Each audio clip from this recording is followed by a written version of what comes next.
Hello, my name is Janelle Bognot and ito yung asawa ko si Jude Paolo Bognot. At nag-enroll kami dito sa Cafe Mart at masasabi ko lang marami kaming natutunan talaga sa paggawa ng kape before kami mag-attempt na magbukas ng business, coffee shop.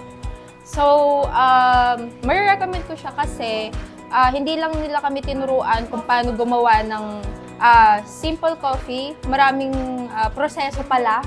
So, natutunan namin na ang coffee pala is art.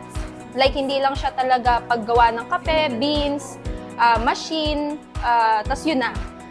Kailangan mo pala talagang mag-invest ng time, tapos tao and everything, naintindihan namin lahat, pati yung mga pagko-cost, na hindi lang basta-basta dapat mag-open ng business. Ganon.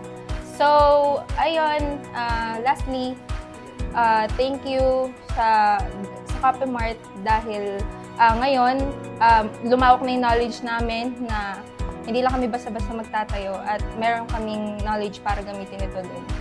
So, thank you. Yun lang. Okay. So, hello, good evening. So, pangalan kay Paolo. So, husband ni Janelle. Same sentiments naman sa kanya. So, basically, after ng training, I feel empowered to build our own brand of coffee. And after the training, actually, na-feel namin na may sarili palang mundo yung coffee. So, hindi siya ganun kasimple na we thought na after magbayad, okay na, etc. So, ayun, hopefully after this, we can move forward with our own business, no? And special thanks to Cafe Mart for also helping us bridge the gap, no? To sa knowledge na kailangan namin. So, for everyone watching, we encourage you to enroll here in Cafe Mart. Very helpful, very worth it yung one whole day training.